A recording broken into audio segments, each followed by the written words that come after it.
Hello students, welcome to physics world. Physics world में आप सब लोगों का स्वागत है। तो चलिए शुरू करते हैं आज की क्लास। आज की क्लास का हमारा जो मेन मोटो है क्लास 12th फिजिक्स का, जहाँ के कल वाली क्लास जहाँ हमने ख़त्म की थी उसी के आगे स्टार्ट कर रहे हैं क्लास 12th फिजिक्स।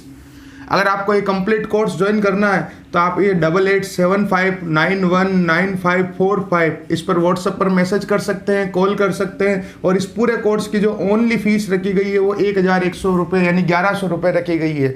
तो बच्चों, कल वाली क्लास के अंदर हम लोगों ने पढ़ी थी कुछ परिभाषाएं, कुछ डेफिनेशंस, जैसे कि विद्युत क्षेत्र की तीव्रता, विद्युत द्विध्रुव आघूर्ण, विद्युत बल रेखा और लास्ट में विद्युत फ्लक्स। और एक था गाउस का नियम जिसको हम आज पढ़ेंगे, यानी electric field, intensity of electric field, electric dipole moment, electric field lines, electric flux lines and last में था गॉस लॉ जिसको हम आज पढ़ेंगे। और कल जो फिजिक्स का पेपर हुआ है, जो प्राइवेट वालों का जो एग्जाम हुआ है, उसके अंदर परिभाषा आई है विद्युत क्षेत्र की तीव्रता, इंटेंसिटी ऑफ इलेक्ट्रिक फील्ड और एक गाउस का नियम, गॉस लॉ आया है बेटा। तो चलिए शुरू करते हैं आज की क्लास। आज की क्लास के अंदर हम बेसिकली पढ़ेंगे गाउस का नियम, जो पिछले 21 सालों में 19 बार आ चुका है बेटा। गाउस का नियम स्थिर विद्युतिकी में, गाउस का नियम, गॉस लॉ इन इलेक्ट्रोस्टैटिक, एक तो वो पढ़ेंगे, प्लस आवेश से संबंधित जो गुणधर्म है, चार्ज की जो प्रॉपर्टीज है उसके बारे में पढ़ेंगे।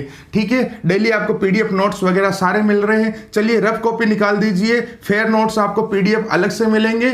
ठीक है ना। तो आज का जो हमारा टॉपिक है वो है गाउस का नियम। हेडिंग लगाइए, गाउस का नियम। The one of the most very most important छोटा सा लॉ है गॉस लॉ। और बेटा जी मैं आपको बता देता हूं, गॉस लॉ आगे फिर आएगा, मैग्नेटिज्म के अंदर भी आएगा, चुंबकत्व संबंधी गाउस का नियम भी होता है। तो ये जो वाला गाउस का जो नियम है वो वाला कौन सा है? स्थिर विद्युतिकी के लिए। किसके लिए? स्थिर विद्युतिकी में, यानी कि इलेक्ट्रोस्टैटिक्स में। किसमें? इलेक्ट्रोस्टैटिक्स में ये गॉस लॉ है। या ध्यान रखिएगा आप इस चीज का, अगर एक नंबर का कहीं पे क्वेश्चन आ जाता है कि चुंबकत्व संबंधी गाउस का नियम लिखिए, यानी मैग्नेटिज्म वाला गॉस लॉ लिखो, तो वो एक अलग टॉपिक है। चलिए शुरू करते हैं गॉस लॉ, गाउस का नियम।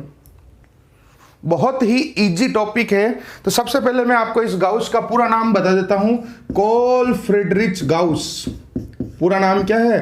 कार्ल फ्रीडरिच गाउस, जो इसका पूरा नाम है। थोड़ा अच्छा लगेगा अगर आप पूरा लिखोगे, Karl Friedrich Gauss, GAUSS, Karl Friedrich Gauss. इन्होंने क्या बताया? बहुत ही सरल है। देखो 21 सालों में 19 बार आ चुका है, फिर आएगा ये सवाल, तो आप लोग बहुत ही ध्यान से इसको, तो आप नियम, मैंने आपको एक PDF सेंड कर रखा है जिसमें पूरे कोर्स के नियम अलग से बता रखे हैं। मैंने आपको 18-19 नियम, यानी कि ऑल लॉज आपको अलग से लिखा रखे हैं। ठीक है ना। तो उसी के साथ में है ये, देखिए आप लोग, कार्ल फ्रीडरिच गाउस। इसने क्या बोला, ध्यान से समझना, अगर 2 मिनट ध्यान दे लिया तो समझ में आ जाएगा बेटा। हमारे पास में कोई विद्युत क्षेत्र है, क्या है? विद्युत क्षेत्र। क्या है? विद्युत क्षेत्र। इलेक्ट्रिक फील्ड है। क्या है हमारे पास में? कोई विद्युत क्षेत्र है, इलेक्ट्रिक फील्ड है। ठीक है। इसके अंदर कोई बंद पृष्ठ है, इसके अंदर कोई बंद पृष्ठ है, यानी कि कोई क्लोज्ड सरफेस है, इसके अंदर कोई क्लोज्ड सरफेस है। तो इससे जो निर्गत विद्युत फ्लक्स का जो मान होगा, यानी कि इलेक्ट्रिक फ्लक्स की जो वैल्यू होगी, वो समेशन Q बटा एप्सिलॉन 0 के बराबर होगी। अब यहां पर ये सब लोग इसको सिग्मा बोलते हैं, ये सिग्मा नहीं है बेटा, इसको समेशन पढ़ा जाता है, यानी कि बीजगणितीय योग। अब मैं आपको यहां पे बता देता हूं कौन कौन क्या क्या है। फाई जो है वो है विद्युत फ्लक्स। फाई क्या है? विद्युत फ्लक्स, जो हमने कल वाली क्लास में पढ़ा था, इलेक्ट्रिक फ्लक्स।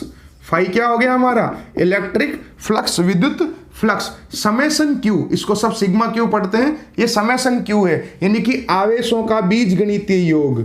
क्या हो गया ये? आवेशों का बीजगणितीय योग, यानी कि मान लीजिए बहुत सारे आवेश है तो सबको हमको जोड़ना है।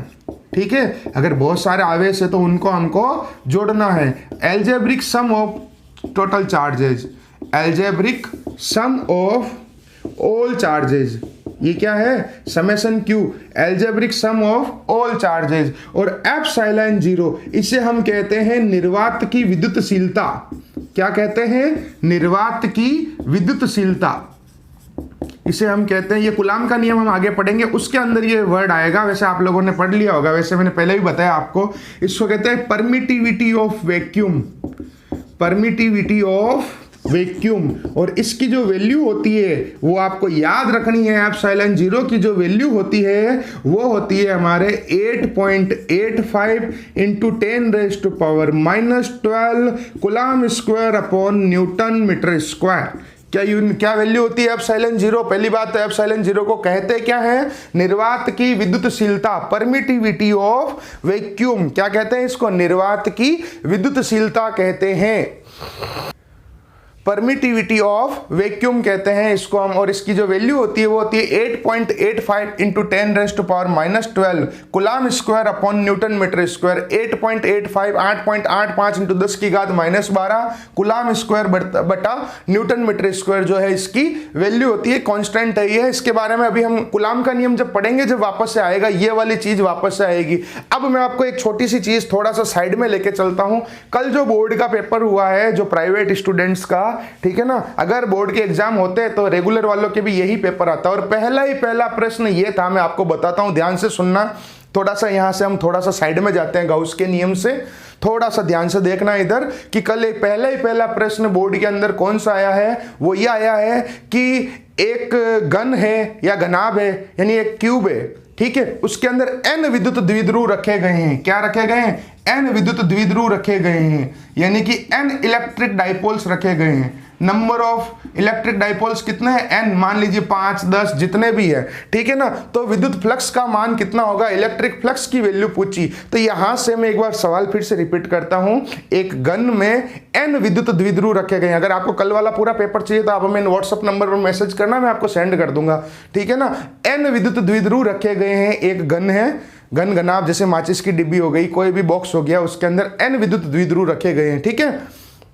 और हमें उसमें से निर्गत विद्युत फ्लक्स का मान बताना है, यानी कि एक क्यूब है जिसके अंदर नंबर ऑफ इलेक्ट्रिक डाइपोल्स कितने हैं? n number of electric dipoles. n में भी एनीथिंग, 5 10 50 कुछ भी हो सकता है। तो उससे जो नेट इलेक्ट्रिक फ्लक्स की वैल्यू होगी वो हमें फाइंड करनी है। तो इस फॉर्मूले से हो जाएगा।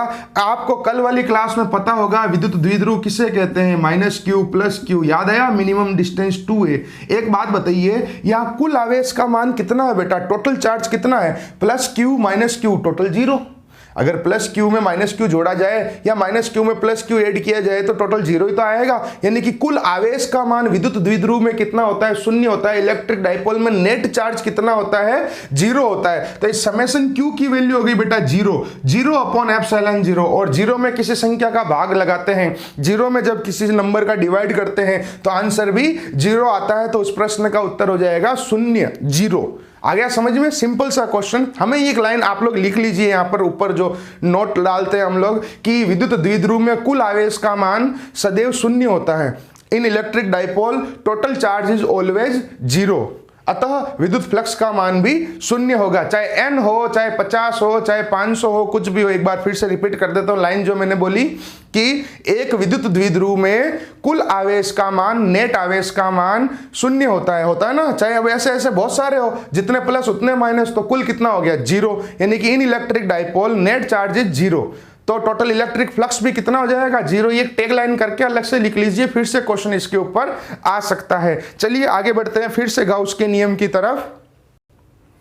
अब हम लोग यहां पर गाउस के नियम का कथन बताने जा रहे हैं। तो आप सबको पता चल गया ये क्या है? फाई जो है वो है विद्युत flux, electric flux. Summation q क्या है? बीजगणितीय योग आवेशों का बीजगणितीय योग, algebraic sum of total charge, net charge, all charges. और एप्सिलॉन 0 को कहते हैं परमिटिविटी ऑफ वैक्यूम, निर्वात की विद्युतशीलता, जिसका मान होता है 8.85 10⁻⁻12 coulomb square upon newton metre square. क्या मैं इसको ऐसे लिख सकता हूं कि नहीं लिख सकता हूं? ये बताइए आप लोग। फाई बराबर, अगर मैं इस सूत्र को ऐसे लिखूं, फॉर्मूले को, समेशन q इंटू 1/एप्सिलॉन 0, तो कोई गलत है क्या? बताओ। क्या मैं इस फॉर्मूले को ऐसे लिख सकता हूं कि नहीं लिख सकता हूं? भाई ये था, ये रहा, इस अपॉन एप्सिलॉन 0 को मैं आगे ले आया और 1 से गुणा करवा दिया ताकि मैं इसका कथन बना सकूं जो हमारे गॉस ने दिया है, ठीक है। जो इसका स्टेटमेंट है वो क्या है? तो आप ध्यान से सुनना। 21 सालों में 19 बार आ चुका है, बहुत ध्यान से सुनना। कॉल फ्रेडरिच गाउस के नियमानुसार विद्युत क्षेत्र में किसी काल्पनिक बंद पृष्ठ से निर्गत विद्युत फ्लक्स का मान उसमें उपस्थित सभी आवेशों के बीजगणितीय योग तथा 1/ε0 के गुणनफल के बराबर होता है। खत्म स्टेटमेंट। एक वर्ड भी ना तो अपनी मर्जी से लगाना है ना कोई बात, यानी कि इसको मैंने 1/ε0 लैंग्वेज में भी ऐसे लिखना है 1/ε0 ऐसे, समझ रहे हो आप लोग। अभी मैं लिखाता हूं, देखो कैसे, जहां जहां नंबर लगे हो गया, हिंदी मीडियम में पूरा हो गया। देखो, कॉल फ्रेडरिच गाउस के नियमानुसार विद्युत क्षेत्र में स्थित किसी काल्पनिक बंद पृष्ठ से निर्गत विद्युत फ्लक्स का मान उसमें उपस्थित सभी आवेशों के बीजगणितीय योग तथा 1/ε0 के गुणनफल के बराबर होता है। यह स्थिर विद्युतिकी में गाउस का नियम है। अब इंग्लिश मीडियम के लिए देखिए आप लोग, According to Carl Friedrich Gauss, in electric field, and यहां पर एक वर्ड और ऐड कर देते हैं, imaginary close surface. In imaginary close surface the net electric flux is equal to product of या मल्टीप्लीकेशन ऑफ नेट चार्ज या total charge and 1/ε0। ये स्टेटमेंट हो गया। इंग्लिश मीडियम के लिए मैंने रोमन में नंबर लगाए हैं, हिंदी मीडियम के लिए अपनी नॉर्मल गिनती में लगाए हैं। According to call Friedrich Gauss, in any electric field in imaginary close surface the value of net passing electric flux is equal to product of या मल्टीप्लीकेशन ऑफ नेट चार्ज या total charge and 1/ε0। ये statement हो गया and this is Gauss law in electrostatics. कितना सरल है बेटा। मैं एक बार स्क्रीन से हटता हूं, आप इसका एक स्क्रीनशॉट लो, प्यारा सा बढ़िया सा। ये इसका कथन हुआ, ये इसका स्टेटमेंट हुआ, ठीक है ना। आया होगा आपको मजा। तो हिंदी मीडियम में कहां कहां नंबर लगे हुए हैं देखिए आप लोग, 1 2 3 4 5 6 7 और 8। तो कथन बनाते हैं, कॉल फ्रेडरिच गाउस के नियमानुसार विद्युत क्षेत्र में स्थित किसी काल्पनिक बंद पृष्ठ से निर्गत विद्युत फ्लक्स, ये वाला विद्युत फ्लक्स कौन सा है, निर्गत विद्युत फ्लक्स, यानी कि इलेक्ट्रिक फ्लक्स जो पास हो रहा है, निर्गत विद्युत फ्लक्स का मान, अब कहां गया 4 नंबर के बाद 5 नंबर ये रहा, आवेशों के बीजगणितीय योग तथा 1/ε0 के, ये क्या है, गुणनफल के बराबर होता है। ये हो गया स्टेटमेंट। फिर से बोलता हूं, आप लोग फास्ट लिख लीजिए हिंदी मीडियम वाले, फिर इंग्लिश में बोलता हूं। कॉल फ्रेडरिच गाउस के नियमानुसार विद्युत क्षेत्र में स्थित किसी काल्पनिक बंद पृष्ठ से निर्गत विद्युत फ्लक्स का मान उसमें उपस्थित सभी आवेशों के बीजगणितीय योग, ब्रैकेट में आ जाएगा समेशन क्यू, तथा 1/ε0, यू मत लिखना ε0, ऐसा नहीं, ऐसे लिखना 1/ε0 के गुणनफल के बराबर होता है। एक बार फिर से बोलता हूं हिंदी मीडियम में, आप लोग लिख लीजिए। कॉल फ्रेडरिच गाउस के नियमानुसार विद्युत क्षेत्र में स्थित किसी काल्पनिक बंद पृष्ठ से निर्गत विद्युत फ्लक्स का मान उसमें उपस्थित सभी आवेशों के बीजगणितीय योग तथा 1/ε0 के गुणनफल के बराबर होता है। यह स्थिर विद्युतिकी में गाउस का नियम है। वीडियो को रिवाइंड कर करके लिख लीजिए। इंग्लिश मीडियम वाले लिखेंगे by according to call Friedrich Gauss, according to call Friedrich Gauss in, एक काम करते हैं, थोड़ा इसको सेट करते हैं, इंग्लिश मीडियम की लैंग्वेज को यहां से लिखना शुरू करते हैं। इसको हम सेकंड नंबर देते हैं, इसको थर्ड देते हैं, इसको फोर्थ देते हैं, ज्यादा मजा आएगा, अच्छा स्टेटमेंट बनेगा, सेंटेंस फ्रेमिंग हो जाएगी। देखो फिर से देखो इंग्लिश मीडियम वाले, according to call Friedrich Gauss the net electric flux passing through imaginary closed surface in electric field is equal to the product or multiplication of net charge या total charge and 1/ε0। ये अब ज्यादा suitable statement हो गया बेटा। फिर से देखिए इंग्लिश मीडियम वाले, according to call Friedrich Gauss the net electric flux, ये क्या हो गया, net electric flux, total electric flux in imaginary close surface in electric field is equal to the product of multiplication of net charge या total charge and 1 upon epsilon 0. Once more, according to Cole-Friedrich Gauss, the net electric flux in imaginary closed surface in electric field is equal to the product of multiplication of net charge या total charge and 1 upon epsilon 0. This is Gauss law in electrostatics. भी 21 सालों में 19 बार आ चुका है बेटा ये, और फिर आएगा। मैंने कल भी कहा था, जब तक बोर्ड का एग्जाम होता रहेगा, जब तक सूरज चांद रहेंगे, तब तक ये गाउस का नियम बेटा जी आता रहेगा। और मैं आपको फिर से क्लियर कर देता हूं कि गाउस का नियम जो है दो है हमारे फिजिक्स के अंदर, 12th क्लास के अंदर। एक तो है स्थिर विद्युतिकी में गाउस का नियम, और एक है चुंबकत्व संबंधी गाउस का नियम, वो आगे वाले चैप्टर्स में आएगा मैग्नेटिज्म वाले में। यानी एक तो हो गया गॉस लॉ इन इलेक्ट्रोस्टैटिक्स और एक हो गया गॉस लॉ इन मैग्नेटिज्म, आगे आएगा वो, ठीक है ना। तो एक बार फिर से स्टेटमेंट इसका बता देते हैं। स्टेटमेंट के साथ में आपको फॉर्मूला लिख देना है, साथ ही साथ में ये वाला दोनों, और साइड में ये चीजें लिख देनी है कौन क्या है। और ये जो समझाने के लिए डायग्राम्स बनाता हूं ना, वो आप लोगों को नहीं बनाने हैं। जो समझाने के लिए जो डायग्राम्स बनाए जाते हैं वो आप लोगों को मतलब रफ कॉपी में बना लिया करो। फेयर नोट्स में जैसा मैं फेयर नोट्स आपको प्रोवाइड करता हूं उसी टाइप से आपको करना है। कल भी मैंने आपको कहा था कि जब तक एग्जाम होंगे, जब तक ये 7 में से ही सवाल आएंगे। कल मैंने आपको 7 हेडिंग्स लिखाई थी, आज 7 तो कंप्लीट हो गई, कल 6 कराई थी, आज 7वीं हो गई, क्योंकि इस चैप्टर में 7 ही चीजें हैं जो एग्जाम में आती है बेटा, ठीक है ना। और वही की वही आई है, देख लो। विद्युत क्षेत्र की तीव्रता की परिभाषा पूछिए जो हमने कल पढ़ी है, इंटेंसिटी ऑफ इलेक्ट्रिक फील्ड की डेफिनेशन, ठीक है ना। और एक ये तो परमानेंट है ही है, ये तो परमानेंट है ही है। ये तो श्लोक है, जैसे 10वीं क्लास में संस्कृत में श्लोक आते थे ना एग्जाम में, कि कोई 2 श्लोक लिखिए जो इस प्रश्न पत्र में नहीं है, उसी टाइप से जो ही ऊपर मुझे लगता है वो टाइप करता होगा ना कंप्यूटर पर, टाइप करने वाला पेपर के उच्च माध्यमिक परीक्षा भौतिक विज्ञान फिजिक्स समय 3.25 घंटे और ये पूर्णांक 56, तो उसी के साथ में ये गाउस के नियमन कुछ कॉमन क्वेश्चंस जो हैं वो फिक्स छप जाते होंगे बेटा। तो चलिए एक बार फिर से मैं स्टेटमेंट रिपीट करके इसको कंक्लूड कर देता हूं। गाउस का नियम, कौन सा गाउस का नियम? स्थिर विद्युतिकी में गाउस का नियम। कहां पर? स्थिर विद्युतिकी में गाउस का नियम। यानी कि गाउस के नियम हेडिंग लगेगी एग्जाम में, जब आएगा तब कथन लिखा जाएगा, स्टेटमेंट लिखा जाएगा, फॉर्मूला लिखा जाएगा, और साइड में ये चीजें बतानी है कि कौन कौन क्या क्या है। तो फिर से सुन लीजिए एक बार गाउस का नियम। कोल-फ्रिडरिच गाउस के नियमानुसार विद्युत क्षेत्र में स्थित किसी काल्पनिक बंद पृष्ठ से निर्गत विद्युत फ्लक्स का मान उसमें उपस्थित कुल आवेशों के बीजगणितीय योग तथा 1/ε0 के गुणनफल के बराबर होता है। आप लोगों को स्टेटमेंट वैसे ही बनाने हैं जैसे मैं बना रहा हूं यहां पर, समझ गए आप लोग?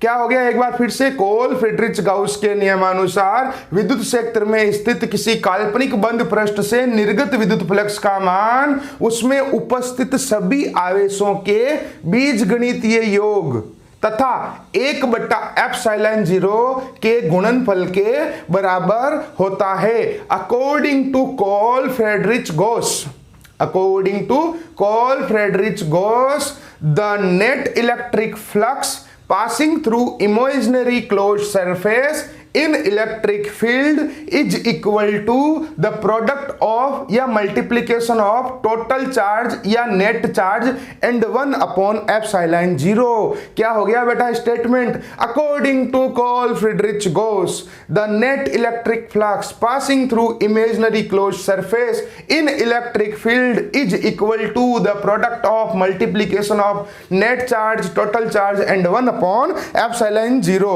और जब एग्जाम में आप इस से नंबर लगा के मत आना बेटा, ये रफ कॉपी में लगाना है, आपको याद रखने का तरीका है ये। उम्मीद करता हूं सबको गाउस का नियम याद हो गया होगा, मजा आ गया होगा। और फॉर्मूलेज के बाद में साइड में ये चीजें मेंशन करनी है। चलिए आगे बढ़ते हैं आज की क्लास में। इसका वीडियो को पॉज करके एक बढ़िया सा स्क्रीनशॉट ले लो, और जब भी आप क्लास ज्वाइन करें रफ कॉपी पास में लेके बैठे रहें बेटा, रफ कॉपी पास में लेके बैठे रहें। अभी मैं कुछ ही दिनों बाद में आपको फिजिक्स फर्स्ट और फिजिक्स सेकंड दोनों एक साथ स्टार्ट करेंगे, ताकि मेरा जो टारगेट है वो ये है कि 26 जनवरी तक आपका ऐसा कोर्स तैयार हो जाए, आपको ऐसा कोर्स याद हो जाए कि मतलब आप लोगों को बाद में रिविजन का पूरा टाइम मिल सके, प्री बोर्ड्स आप मेरे थ्रू दे सको, जितने भी आप लोगों को टेस्ट वगैरह होते हैं वो सब आपको देने हैं। डेली की वीडियोस डेली देखें, डेली पढ़ाई करें, धीरे धीरे आप पे बर्डन आएगा, मेहनत करनी है, पुरानी चीजों को भी याद करते हुए चलना है बेटा, याद रखना, सपना पूरा करना है। चलिए आगे बढ़ते हैं।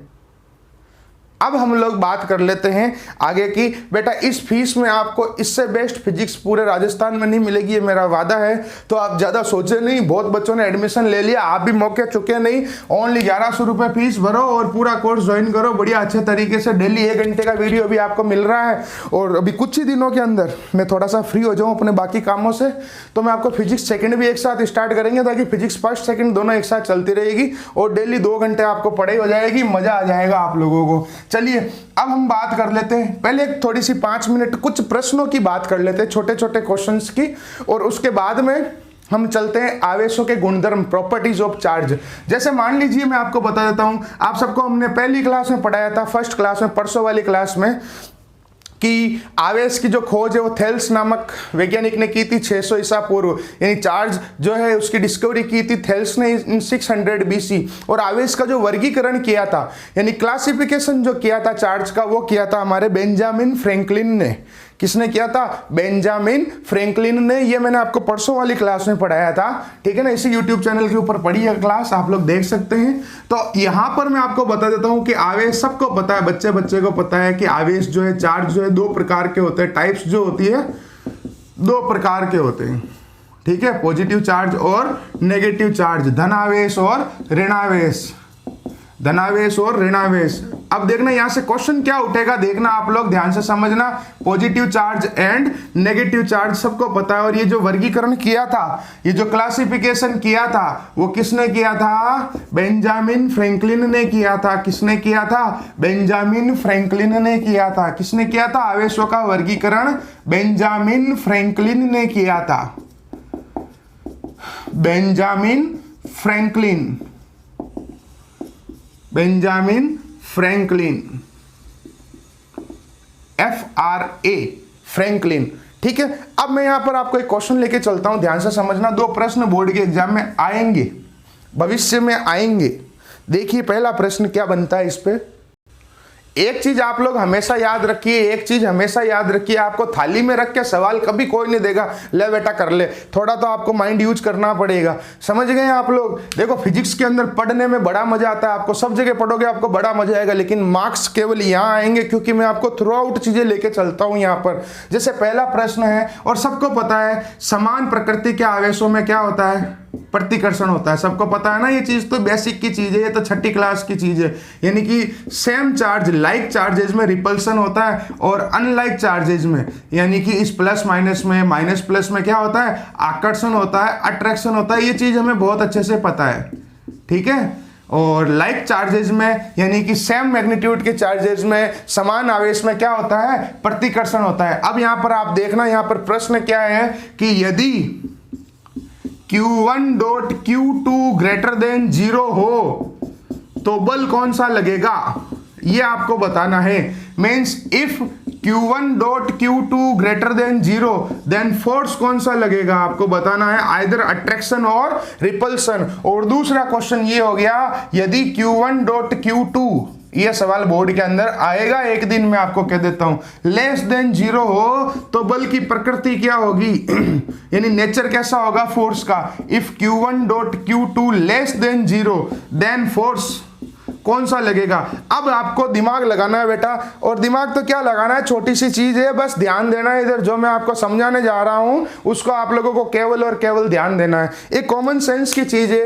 इस स्टेटमेंट को मैं जैसे पहले स्टेटमेंट को लेके चलता हूं इधर, कि Q1 dot Q2 greater than 0, इसका मतलब हुआ 2 संख्याओं का जो गुणनफल है वो 0 से बड़ा है, 2 डिजिट है, 2 नंबर है, उसका जो मल्टीप्लीकेशन है वो 0 से ग्रेटर है। तो मुझे बताओ कि 2 संख्याओं का जो गुणा है वो 0 से बड़ा कब हो सकता है? जब या तो दोनों प्लस प्लस हो या दोनों माइनस माइनस हो। मान लीजिए प्लस टू का गुणा करवाया मैंने, तो कितना आ गया? +4, तो 0 से बड़ा है ना।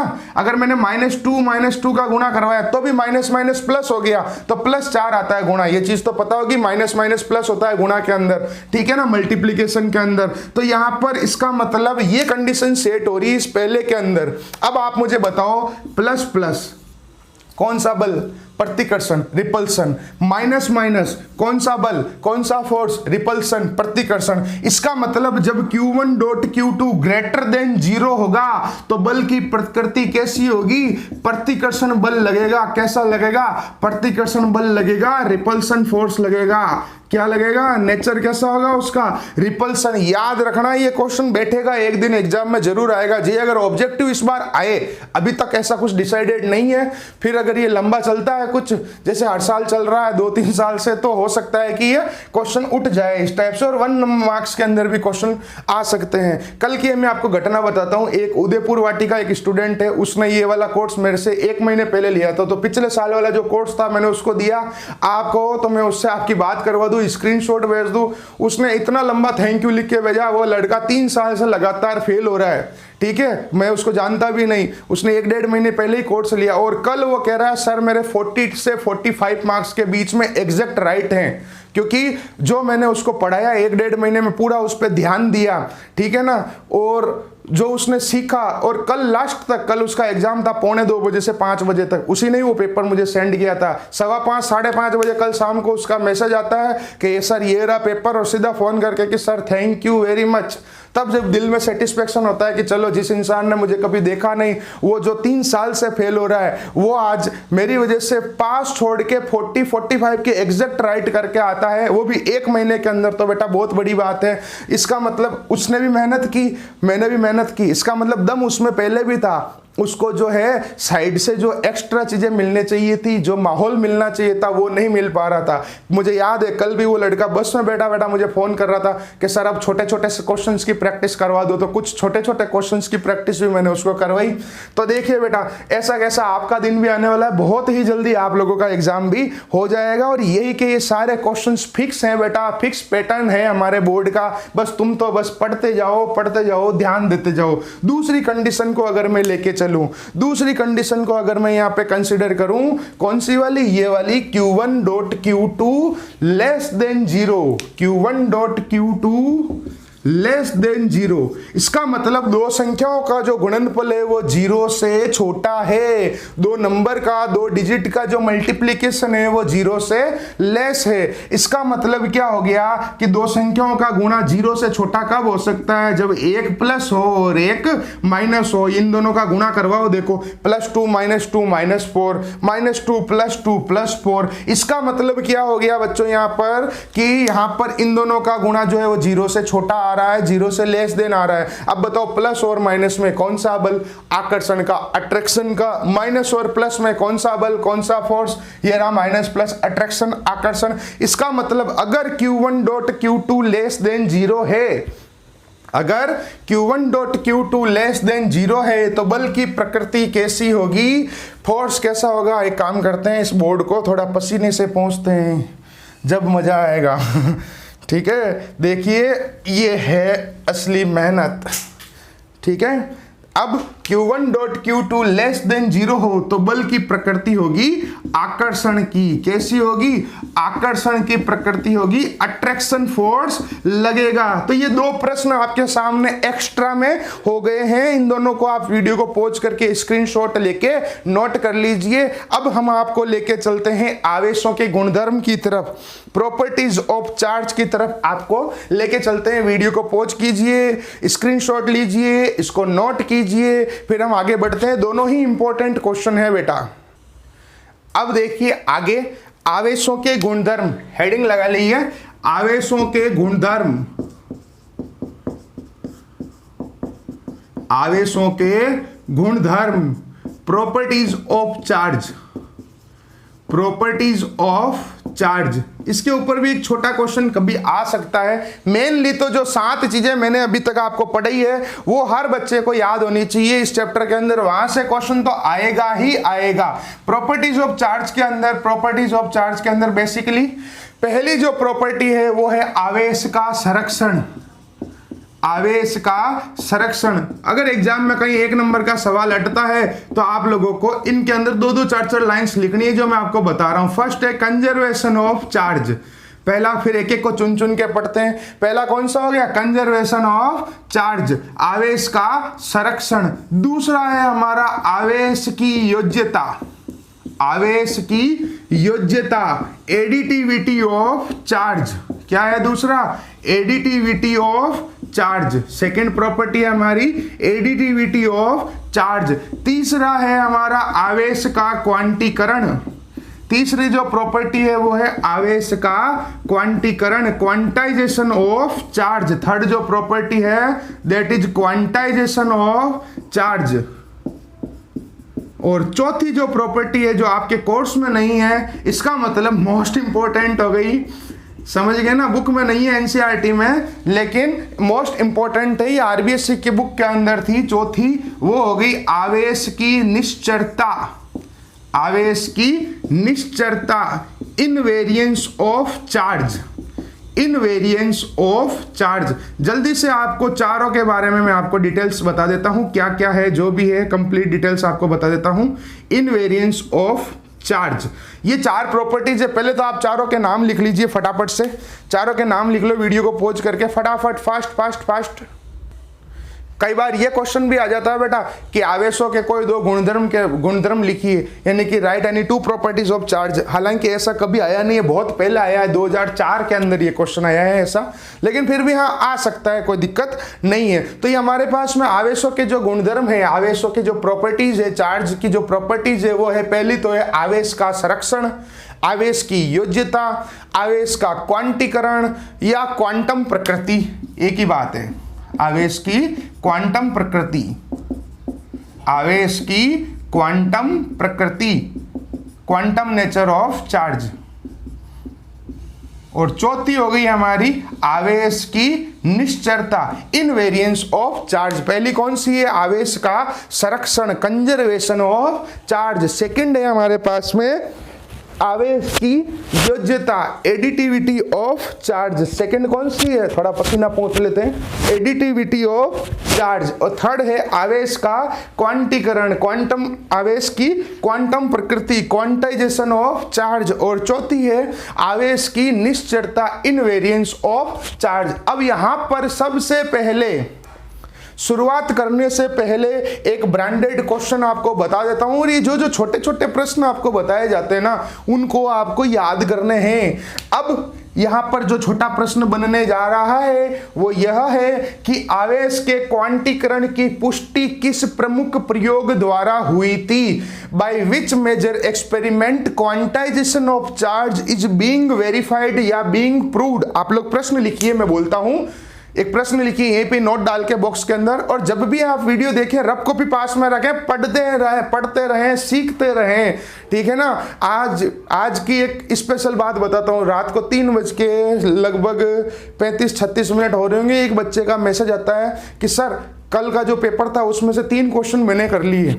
आप में से ही एक स्टूडेंट है वो। आप सोचो रात की 3:30 बज रही है, जब पूरी दुनिया सो रही है, कोई आराम से कूलर चला के, कोई पंखा चला के, कोई एसी चला के, कोई किसी के ख्वाब देख रहा है, कोई कुछ कर रहा है, उसमें एक बच्चा ऐसा होता है जो उस पेपर को पढ़ता है कि अरे इस पेपर में 3 प्रश्न आ गए। जब मुझे भी पता चला कि अरे मैंने 2 दिन के अंदर 3 क्वेश्चन आपको पढ़ा दिए, मुझे खुद नहीं पता था, मैंने तो थ्रू आउट पेपर देखा, ठीक है ओके।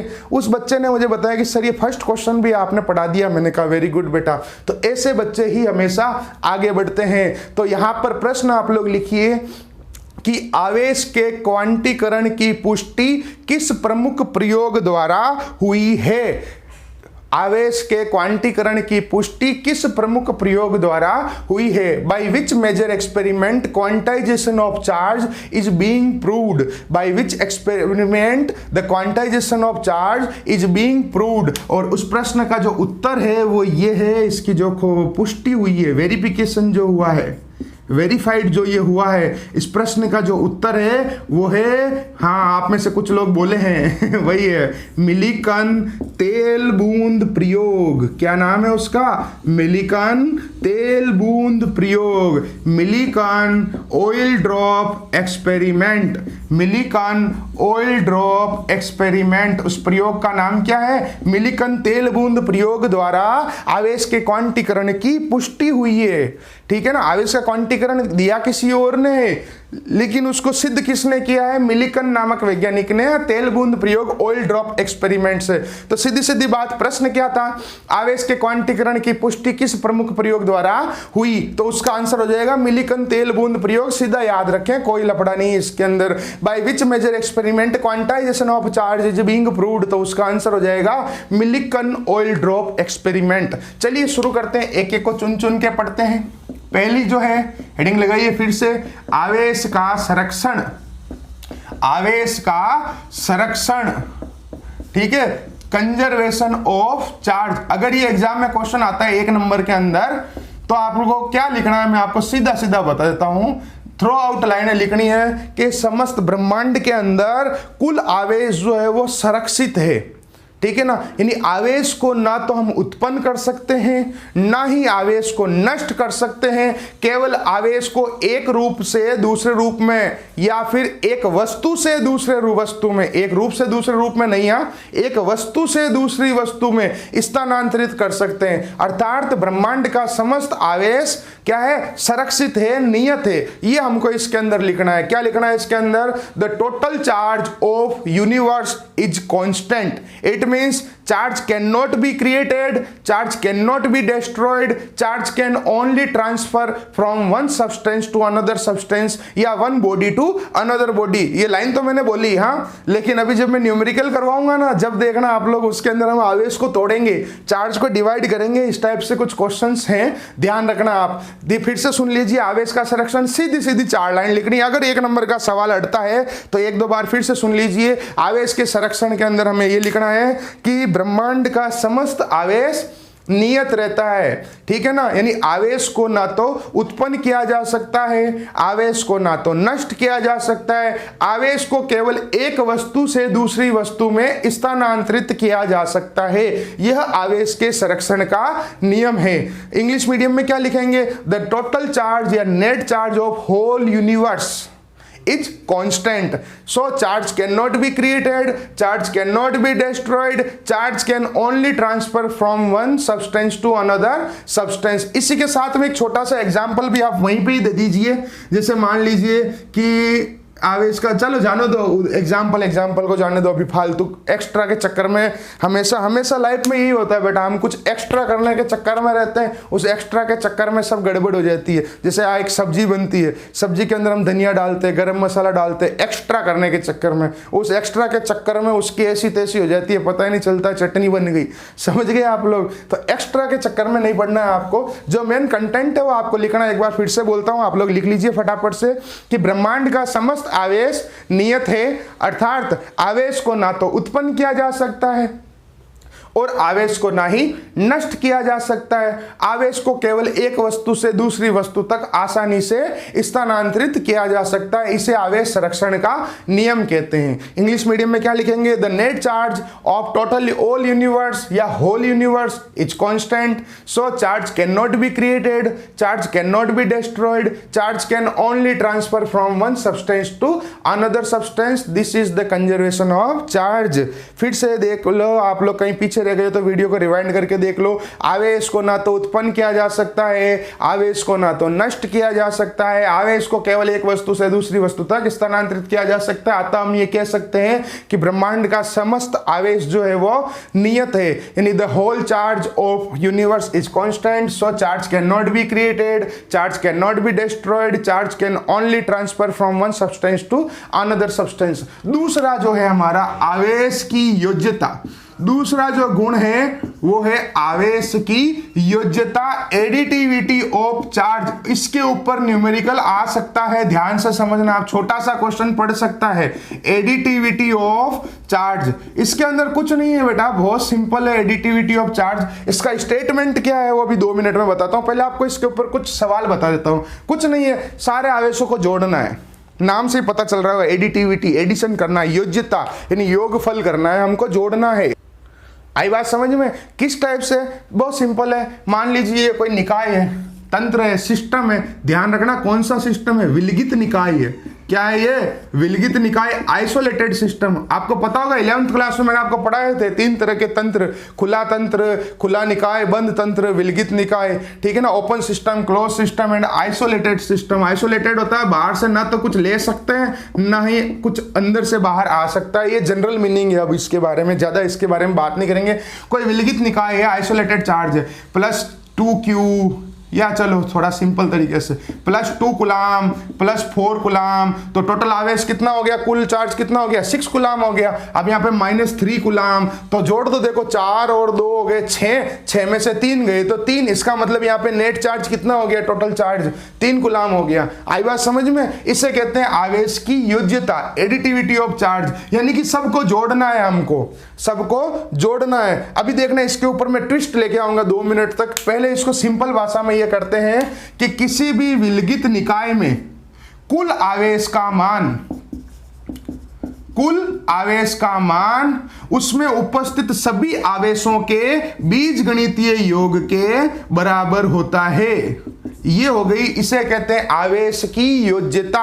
किसी विलगित, ये वर्ड हटा दो तो टोटल गलत माना जाएगा, नंबर तो मिलते रहेंगे लेकिन गलत हो गया, क्योंकि अगर खुला तंत्र है तो बाहर से भी आ जाएगा, अंदर आ जाएगा, अंदर से बाहर चला जाएगा। आई बात समझ में। तो यहां पर क्या है, इसका स्टेटमेंट, कथन क्या है आवेश की योज्यता का, कि किसी विलगित निकाय में कुल आवेश का मान उसमें उपस्थित सभी आवेशों के बीजगणितीय योग के बराबर होता है। जल्दी से लिख लीजिए, मैं बोलता हूं, किसी विलगित निकाय में कुल आवेश का मान उसमें उपस्थित सभी आवेशों के बीजगणितीय योग के बराबर होता है। फिर से बोल देता हूं, किसी विलगित निकाय में कुल आवेश का मान उसमें उपस्थित सभी आवेशों के बीजगणितीय योग के बराबर होता है। इंग्लिश मीडियम वाले यहां से लिखेंगे, द नेट चार्ज या total charge in any isolated system is equal to the algebraic sum of all charges present in that particular system. क्या हो जाएगा स्टेटमेंट, The net charge या total charge in any isolated system is equal to the algebraic sum of all charges present in that system। एक बार फिर से बोल देता हूं, in the net charge या total charge in any isolated system is equal to the algebraic sum of all charges present in that particular system। आवेश की योज्यता इसे कहते हैं बेटा, किसे कहते हैं आवेश की योज्यता। सरल भाषा में तो हो गया कि सबको जोड़ना है, हमको क्या करना है, सबको जोड़ देना है। आई बात समझ में। यहां पर क्या हो जाएगा इसका स्टेटमेंट, किसी विलगित निकाय में कुल आवेश का मान उसमें उपस्थित सभी आवेशों के बीजगणितीय योग के बराबर होता है। मींस द नेट चार्ज या total charge in any isolated system is equal to the algebraic sum of all charges present in that particular system. This is called additivity of charge. इसे आवेश की योज्यता कहते हैं। कई बार बोर्ड वाला भी कुछ नया करने के चक्कर में रहता है और कुछ नए के चक्कर में हमेशा लफड़ा होता है, और इस नए के चक्कर में ही आपका क्वेश्चन रॉन्ग हो जाएगा। इसलिए स्टेटमेंट सही से याद रखें बच्चों कि इसका जो कथन है वो क्या बन रहा है। अब देखना, इसके ऊपर मैं कुछ अच्छा सवाल बता रहा हूं, आप लोग ध्यान से देखना। मान लीजिए 2 सकेंद्रीय गोले हैं, कोइंसाइड सर्किल्स होते हैं, जिनके केंद्र जो है वो उभयनिष्ठ होते हैं, यानी सेंटर जो होता है वो कॉमन होता है। ये स्पेयर है ए, ये स्पेयर है बी। ध्यान से समझना आप लोग हैं। यहां पे मैंने लिखा +5 कूलाम और यहां लिखा +10 कूलाम। अब आप मुझे बताओ कि ए वाले गोले में कितना आवेश है, ए वाले स्पेयर में कितना चार्ज है और बी वाले में कितना चार्ज है, बी वाले में कितना आवेश है। ध्यान से समझो सवाल को, एक छोटा सा सवाल है। 2 सेकेंडरी गोले मैंने बना दिए, ठीक है ना। 2 कोइंसाइड्स जो है वो मैंने सर्कल ड्रॉ कर दिए, यहाँ पे स्पेयर बना दिए, ठीक है ना। और आपको बताना है कि इस ए वाले के अंदर तो है +5 कूलाम और बी वाले के अंदर लिख दिया मैंने +10 कूलाम। आपको बताना है इस ए वाले में कितना आवेश है, बी वाले में कुल आवेश कितना है, ए वाले में टोटल चार्ज कितना है, बी वाले में कितना है। देखिए कुछ बच्चे कह रहे होंगे कि सर ए वाले में 5 कूलाम है, तो बिल्कुल राइट आपका आंसर है, ए वाले में 5 कूलाम है। लेकिन बी वाले में अगर आप कह रहे हैं 10 कूलाम है तो आपका आंसर रॉन्ग है, क्योंकि बी वाले में 15 कूलाम आवेश है बेटा, क्योंकि बी गोला पूरा ये है। ए वाला उसी के अंदर है बी वाला, बी वाले के अंदर है ए वाला, तो बी वाले के लिए आपको ये और ये दोनों जोड़ने पड़ेंगे, उसके अंदर है। आई बात समझ में आप लोगों को? तो बी के अंदर कितना चार्ज है? 10 और 5 15 कूलाम। कितना है? 15 कूलाम। ऐसे क्वेश्चंस आपको फाई निकालने के लिए, इलेक्ट्रिक फ्लक्स निकालने के लिए, विद्युत फ्लक्स निकालने के लिए आगे काम आएंगे। इसके ऊपर भी प्रश्न आ चुका है, 2013 के अंदर आ चुका है बोर्ड के अंदर। Q1 is equal to plus 2 microcoulomb and Q2 is equal to minus 1 microcoulomb. अब यहाँ पे कुल आवेश का मान बताइए आप लोग मुझे। और इसके ऊपर विद्युत फ्लक्स पूछा था, इलेक्ट्रिक फ्लक्स पूछा था। चलो मैं वही सवाल कर रहा था, 2013 के अंदर आ चुका है। तो पहले तो कुल आवेश आपको याद होगा, मैंने पहली क्लास में बताया था, माइक्रो का मतलब होता है 10 की पावर -6। माइक्रो का मतलब क्या होता है? 10 की पावर -6। तो दोनों को जोड़ो, देखो 2 × 10 की घात -6 प्लस -1 × 10 की पावर -6, तो कितना हो गया? प्लस माइनस माइनस, 2 में से 1 गया तो 1, और 10 की घात 6 जो है वो कॉमन आ गई, यानी कि 1 × 10 की घात -6 जो है ये कुल आवेश का मान आ गया। तो विद्युत फ्लक्स का मान कितना होगा? इलेक्ट्रिक फ्लक्स का गॉस लॉ से फाई बराबर समेशन Q अपॉन एप्सिलॉन 0। तो ऊपर वैल्यू तो आ गई समेशन Q की, आ गई 1 × 10⁻⁶, और अपॉन में एप्सिलॉन 0 की आपको याद है 8.85 × 10 की पावर -12। फिर इसको सोल्व करो और उसके बाद में आंसर आ जाएगा आपका। सोल्व कैसे करना है? यहाँ से पॉइंट हट गया तो ऊपर हो गया 100, तो 100/885 इंटू 10 की घात -6 ऊपर पड़ी है, नीचे से ऊपर गई तो +12, -6 + 12 हो गया +6। कितना हो गया? +6। तो +6 को 5 लिख लेता हूं, 1 0 इधर लगा देता हूं, ताकि 1000 में 885 का भाग 1 पॉइंट समथिंग जो भी आएगा आपका इंटू 10 की पावर 5 हो जाएगा। और विद्युत फ्लक्स की जो यूनिट होती है उसके बारे में हम आगे बात करेंगे, वैसे वोल्ट इंटू मीटर होती है। ठीक है ना? आ गया समझ में? ये क्वेश्चन किस टाइप से आपको करना है, वीडियो को रिवाइंड करके फिर से जरूर देखना। और अभी तक मैंने 2 स्टेटमेंट बताए। आवेश का संरक्षण, क्या लिखना है आवेश के संरक्षण में? ब्रह्मांड का समस्त आवेश नियत रहता है, आवेश को न तो उत्पन्न किया जा सकता है और ना ही आवेश को नष्ट किया जा सकता है, अर्थात केवल आवेश को हम एक वस्तु से दूसरी वस्तु तक स्थानांतरित कर सकते हैं। ये हो गया आवेश का संरक्षण, यानी कि the net charge of whole universe is constant and we can not create the charge, we can not destroy the charge, we can only transfer the charge from one substance to another substance. ठीक है? फिर दूसरा था आवेश की योज्यता। उसका कथन क्या था कि किसी भी विलगित निकाय में कुल आवेश का मान उसमें उपस्थित सभी आवेशों के बीजगणितीय योग के बराबर होता है। द टोटल चार्ज या net charge in any isolated system is equal to the algebraic sum of all charges present in that. ये हो गए 2 हमारे। नेक्स्ट है हमारे पास में तीसरा जो है हमारे वो एक इंपॉर्टेंट टॉपिक है। और तीसरा जो है वो है आवेश का क्वांटीकरण। आप खाली वीडियो को पिक्चर की तरह ना देखें, आप साथ साथ में रफ कॉपी में लिखते रहें बेटा, जब पता चलेगा। Quantization of charge, quantization of charge, तो इसका मीनिंग क्या है? जनरल मीनिंग इसका यह है कि आवेश जो है वो कभी भी पॉइंट में नहीं रहता है, भिन्न में नहीं रहता है, अंश बटा हर में नहीं रहता है, सदैव एक पूर्ण गुणज के रूप में रहता है। ये इसका वर्ड मीनिंग है क्वांटाइजेशन का। यानी चार्ज जो है कभी भी डेसिमल में नहीं होता है, फ्रैक्शन में नहीं होता है, न्यूमरेटर अपॉन डिनोमिनेटर में नहीं होता है। ठीक है ना? और ऑलवेज किस में होता है? इंटीजर फॉर्मेट में होता है। क्वांटाइजेशन का जनरल मीनिंग है। सबसे पहली लाइन तो इसके अंदर ये लिखिए आप लोग, सबसे पहली लाइन कि आवेश के क्वांटीकरण की पुष्टि मिलिकन तेल बूंद प्रयोग द्वारा हुई है। Quantization of charge is being proved bye Millikan oil drop experiment. पहली लाइन ये चिपकाओ इसके अंदर, आवेश के क्वांटीकरण की पुष्टि मिलिकन तेल बूंद प्रयोग द्वारा हुई है। Quantization of charge is being proved bye Millikan oil drop experiment. उसके बाद में इसका लिखो फॉर्मूला Q बराबर +-NE। ये भी न्यूमेरिकल्स के अंदर काम आएगा, 10th क्लास में भी था ये फॉर्मूला। N है वो है number of electrons, number of electrons या number of charges. Total charge लिख लेते हैं, ऐसे करते हैं, इलेक्ट्रॉन कोई जरूरी नहीं है। टोटल नंबर ऑफ चार्जेज, ठीक है ना? यानी कि कुल आवेश या फिर कुल, हाँ चलो कुल आवेश ही लिख दो, मस्त है। Q जो है, Q है एक आवेश, 1 चार्ज। ना थोड़ा इसको सही तरीके से लिखते रुको। Q जो है number of charges, number of electrons, कुल आवेशों की संख्या, नंबर ऑफ चार्जेज है, एन है number of charges, number of electrons, कितने आवेशों की संख्या है, कितने हैं संख्या के अंदर, क्यू जो है वो है कुल आवेश, क्यू क्या है, कुल आवेश, नेट चार्ज। इन दोनों में फर्क देखो, कंफ्यूज मत होना। जैसे मान लीजिए कि पहले मैं 2 मिनट ई भी बता देता हूं। ई है एक इलेक्ट्रॉन का आवेश, एक इलेक्ट्रॉन का आवेश, charge of 1 electron, charge of 1 electron, और इसकी जो वैल्यू होती है वो होती है 1.6 इंटू 10⁻⁻19 कूलम।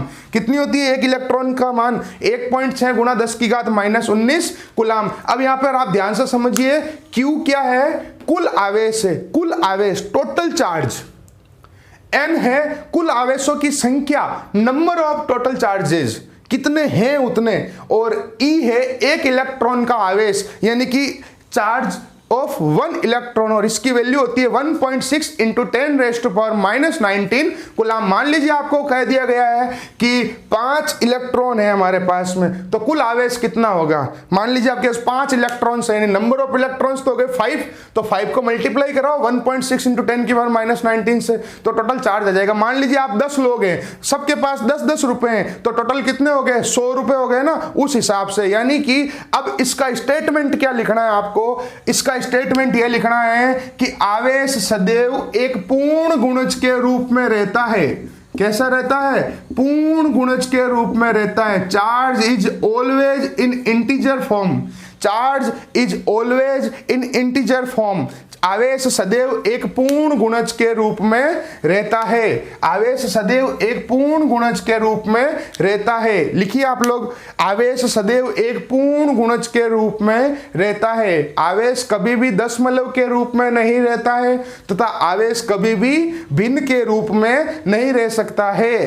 यानी charge is always in integer form, charge is always in integer form, it is never in decimal and nor in fraction.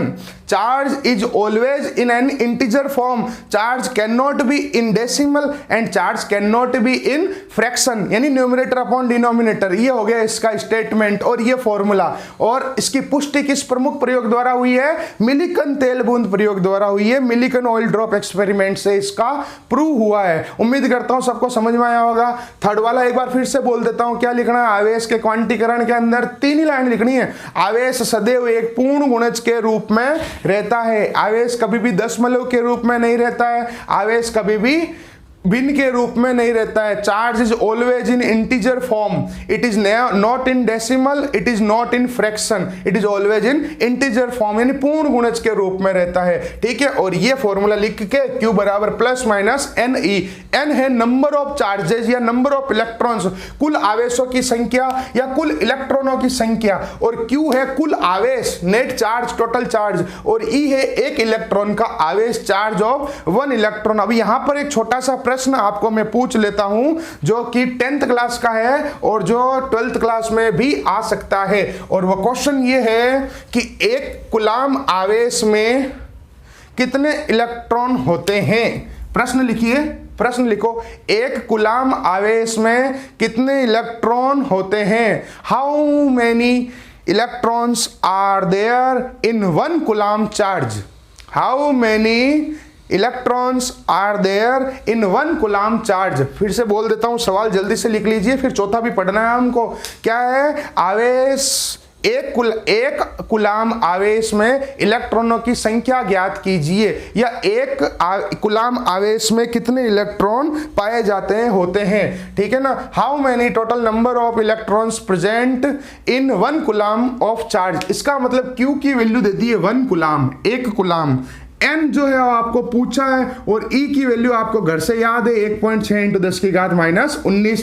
अब एक काम करो, इस पूरे को इधर और इस पूरे को इधर लिखो, n into 1.6 into 10⁻⁻19 is equal to 1। तो n इज इक्वल टू, ये गुणा से इधर आएगा, डिवाइड में आ जाएगा भाग में, 1.6 इंटू 10⁻⁻19। अब ये पॉइंट हट गया तो ऊपर 0, अब ये -19 ऊपर गई तो +19, इसका मतलब 10 इंटू 10⁻19 बटा 16। अब ये काम करते हैं, यहाँ पर इस घात एक कम कर देते हैं, 18 कर देते हैं और एक जीरो इधर लगा देते हैं। अब 100 में 16 का भाग उसी तरीके से लगाना है जिस टाइप से बचपन में लगाते थे। ज़्यादा होशियार नहीं बनना है कि सर हम डायरेक्ट करेंगे, डायरेक्ट कुछ नहीं होता है, ना कोई डायरेक्ट है ना कुछ नया है। 16 दूनी 32, 16 तिया 48, 16 चौक 64, 16 पंजे 80, 16 चंके 96, 96, 4.0, 16 दूनी 32, 8, 0, 16 पंजे 80, 6.25। इसको डिवाइड करने पे आया मेरे पास में 6.25 इंटू 10 की पावर 18 इलेक्ट्रॉन्स। इस लाइन को आप लोग डायरेक्ट याद रखना। अगर एक नंबर में कहीं पूछ ले और आप ये प्रोसेस भूल जाओ तो आप डायरेक्ट भी लिख देना, कोई दिक्कत नहीं है। और वैसे कैसा है मैंने आपको बता दिया। प्रश्न क्या था, एक कूलाम आवेश में इलेक्ट्रॉन की संख्या ज्ञात करनी है, number of electrons in 1 coulomb of charge. तो आप लोगों ने आंसर सोल्व कर लिया और एक लाइन लिख भी दीजिए, 1 coulomb is equal to 6.25 into 10⁻18 electrons. याद रखना इस चीज को, ये 10th क्लास की चीज है, अपने 12th में इतनी काम की नहीं है, ना कभी पूछेगा, लेकिन अगर पूछे तो करके आ जाना बच्चों, मैंने आपको सिखा दिया है। आया यहां तक आपको सब कुछ समझ में।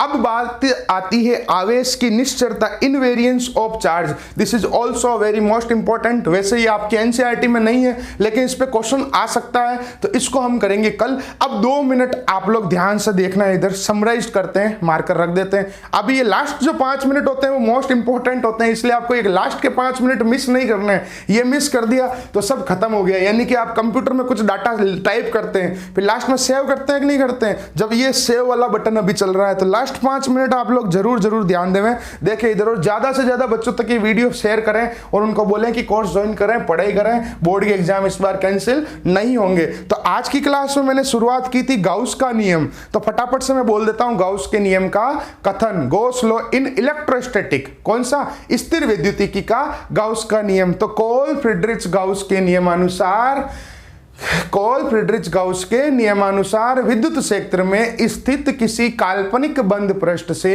निर्गत विद्युत फ्लक्स का मान उसमें उपस्थित सभी आवेशों के बीजगणितीय योग तथा 1/ε0 के गुणनफल के बराबर होता है। 10 बार लिख लेना आज इसके स्टेटमेंट को रफ कॉपी में। The net electric flux passing through imaginary closed surface in electric field is equal to the product of multiplication of total charge and 1/ε0। This is Gauss law in electrostatics। क्या था भाई Gauss का नियम? कोल फ्रीडरिच Gauss के नियमानुसार विद्युत क्षेत्र में स्थित किसी काल्पनिक बंद पृष्ठ से निर्गत विद्युत फ्लक्स का मान उसमें उपस्थित सभी आवेशों के बीजगणितीय योग तथा 1/ε0 के गुणनफल के बराबर होता है। ठीक है, phi is equal to summation q upon ε0। Summation वो बीजगणितीय योग जिसको लोग सिग्मा बोलते हैं, सिग्मा नहीं है, सिग्मा ये होता है, बता देना अपने टीचर्स को भी, ये होता है। ठीक है, क्या हो गया? According to Carl Friedrich Gauss the net electric flux passing through imaginary close surface in electric field is equal to the product of multiplication of net charge and 1/ε0। मैं फिर से बता देता हूं, चुंबकत्व में गाउस का नियम आगे अलग आएगा, मैग्नेटिज्म वाला गॉस लॉ अलग आएगा। अब हमने पढ़े हैं आवेशों के गुणधर्म, प्रॉपर्टीज ऑफ चार्जेस। आवेशों के गुणधर्म, प्रॉपर्टीज ऑफ चार्ज। पहला है आवेश का संरक्षण। तो इसके अंदर क्या था? ब्रह्मांड का समस्त आवेश जो है वो नियत रहता है। आवेश को ना तो उत्पन्न कर सकते हैं और ना ही आवेश को नष्ट कर सकते हैं। आवेश को केवल एक वस्तु से दूसरी वस्तु तक स्थानांतरित कर सकते हैं। ये चौथा वाला कल वाली क्लास में पढ़ाऊंगा। हमेशा आप लोग देखते होंगे कल भी ऐसे हुआ, लास्ट टॉपिक से नेक्स्ट स्टार्ट हुआ, आज भी लास्ट से नेक्स्ट कल स्टार्ट होगा। इसका इसलिए करता हूं ताकि आपको पुरानी यादें ताजा रहे। जैसे फिल्म के अंदर नहीं होता है, मूवी के अंदर या फिर अपने क्लाइमैक्स जो टीवी सीरियल आते हैं कि एक पार्ट के अंदर कुछ क्लाइमैक्स छूट जाता है, अब आपको कल देखना ही देखना पड़ता है, वैसी वाली चीज। तो सेकंड क्या था इसके अंदर? फर्स्ट, कंजर्वेशन ऑफ चार्ज में charge can not be created, charge can not be destroyed, charge can only transfer from one substance to another substance, it means the whole charge of universe is constant. फिर second number था हमारा आवेश की योज्यता, additivity of charge. इसके अंदर क्या था बच्चों? किसी भी विलगित निकाय में कुल आवेश का मान उसमें उपस्थित सभी आवेशों के बीजगणितीय योग के बराबर होता है। क्या था भाई आवेश की योज्यता? आवेश की योज्यता के अंदर था किसी भी विलगित निकाय में कुल आवेश का मान उसमें उपस्थित सभी आवेशों के बीजगणितीय योग के बराबर होता है। The net charge in any isolated system is equal to the algebraic sum of all charges present in that particular system. फिर तीसरा था आवेश का क्वांटीकरण यानी क्वांटाइजेशन ऑफ चार्ज। इसकी पुष्टि हुई थी मिलिकन तेल बूंद प्रयोग द्वारा, मिलिकन ऑयल ड्रॉप एक्सपेरिमेंट से इसको हमने प्रूव किया है, मतलब हमने नहीं किया है, मिलिकन ने किया है, ठीक है। और इसके अंदर स्टेटमेंट क्या लिखना है?